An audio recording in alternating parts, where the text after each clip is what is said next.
Adhaba ya moto aliyekuwa na haki juu yake. Adhaba ya moto hakuna aliyekuwa na haki juu yake isipokuwa Mwenyezi Mungu. Hii ni hadithi ambayo ni muttafaqun alayhi katika Bukhari wa Muslim. Mtume anasema la yu'adhab bin nar illa rabbun nar, hana haki ya kuadhibu kwa moto ila mola wa moto. Mwenyezi Mungu peke yake ndo ambaye ana haki ya kuadhibu kwa moto. Wewe unaona, unapoona mwizi ameshikwa hapa nje, anapigwa kipigo cha mbwa, alafu anawekewa tairi, inaletwa petroli na mwagwa juu yake, anageuzwa na kuwa makaa, manake kwa sababu ya kuiba kipochi cha mtu, ameiba simu ya mtu, ameiba mali ya mtu.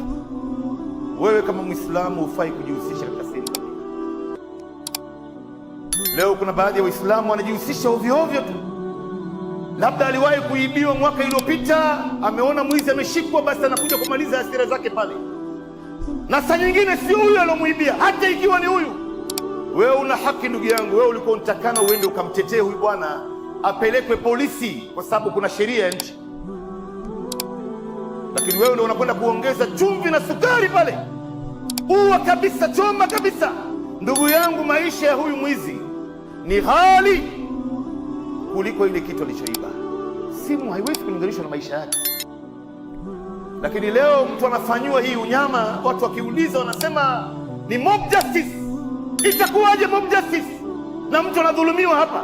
Wewe utakubali leo mtoto wako wa kiume afanyiwe hivyo ikiwa yeye ndo ameiba, au baba yako mzazi au ndugu yako? Hauwezi kubali. Vipi leo unawafanyia watu wengine? Huyu bwana kulingana na sheria ya Kiislamu alikuwa nitakana akate mikono. Sheria ya Kiislamu hamna, sasa hivi hakuna. Tumpeleke police station, tuambie bwana, tumeamua kuwaletea nyinyi, mchukue hatua ya kiserikali. Basi hakuna zaidi hapo.